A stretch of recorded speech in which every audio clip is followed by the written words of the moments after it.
Snow pressed softly against the cafe windows as Daniel sat alone at a small corner table, his hands wrapped tightly around a mug he could barely afford, his heart heavier than the winter coat hanging behind him.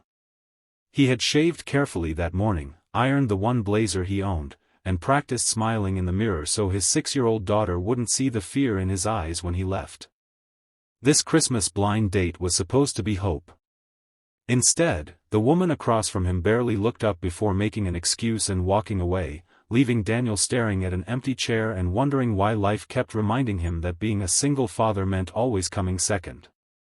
If you believe in kindness, second chances, and quiet miracles that change lives, take a moment to like this video, comment, share it with someone who needs hope, and subscribe to KNH Stories. Your support helps stories like this reach hearts that need them. Daniel had learned rejection early. His wife had passed away suddenly 3 years ago, leaving him alone with grief, hospital bills, and a little girl named Lily who asked every night why angels had taken her mother. Daniel worked 2 jobs, one during the day loading trucks, another at night cleaning offices. Every paycheck disappeared before it arrived, but Lily's smile kept him moving. When a coworker insisted he try a Christmas blind date, Daniel resisted. He knew how women looked at him when they heard the word single dad, struggling, no time. Still, loneliness has a way of whispering that maybe this time would be different. The cafe buzzed with laughter, couples leaning close, hands intertwined, while Daniel sat frozen in embarrassment. He told himself to leave, to walk back into the cold and forget he had ever hoped. But then a shadow fell across his table. A woman stood there, holding a coat, her eyes not filled with pity, but curiosity and something deeper. She looked tired in a way that suggested responsibility, not defeat. Daniel assumed she was asking for the chair, another reminder of being invisible. Instead, she sat down, studying him as if she saw something others had missed. The woman's name was Emma.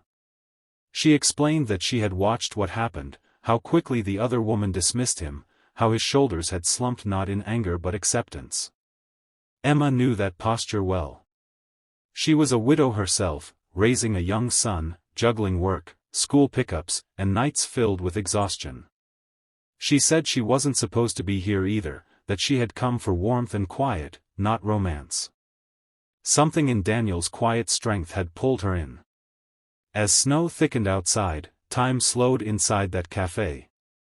Daniel talked about Lily, about packing lunches at dawn, about reading the same bedtime story every night because it made his daughter feel safe.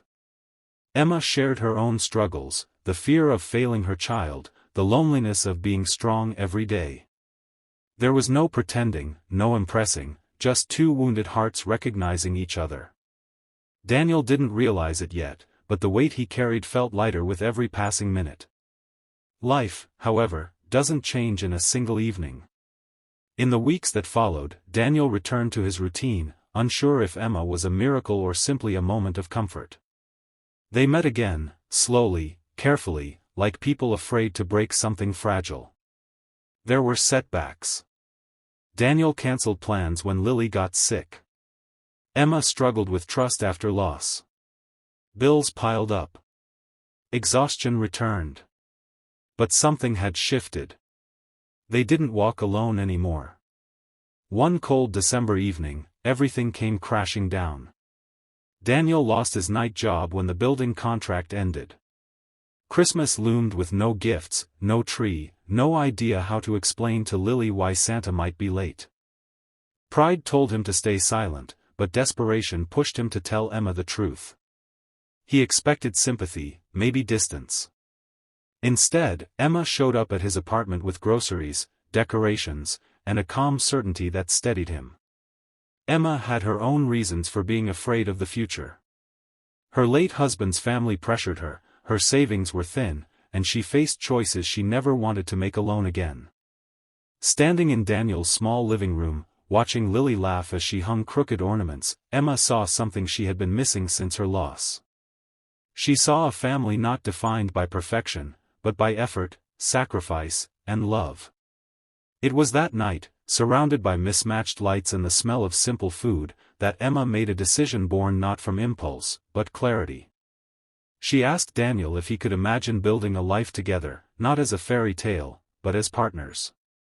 Not because they needed saving, but because together they were stronger. Daniel didn't answer quickly. He thought of Lily. He thought of pain. He thought of hope he had buried. And for the first time in years, he allowed himself to believe. Christmas morning arrived quietly. No expensive gifts, just warmth. Lily ran between two adults who loved her fiercely. Emma's son joined them later, shy at first, then laughing freely. The apartment felt full in a way money could never buy. Daniel realized that rejection had led him exactly where he needed to be. That the night he felt most unwanted was the night his future quietly began. If this story is touching your heart, please pause for a moment and comment below. Your words mean more than you know, and they help this story reach others who need it. Life didn't suddenly become easy for Daniel and Emma. There were arguments, fears, and days when grief returned without warning. But there was also teamwork, healing, and children who learned that families are built by love, not circumstances. Daniel found steady work again. Emma found peace. And together, they found a home in each other's imperfect lives. As the snow melted and spring came, Daniel often thought back to that cafe, to the empty chair, the sting of rejection, and the moment he almost walked away. Sometimes the greatest blessings arrive disguised as heartbreak. Sometimes, the question that changes everything comes when you least expect it. If this story moved you, inspired you, or reminded you that kindness can change a life, please like this video, share it with someone who needs hope, and subscribe to KNH Stories. And before you go, leave a comment telling us what part touched you the most. Your engagement keeps these stories alive.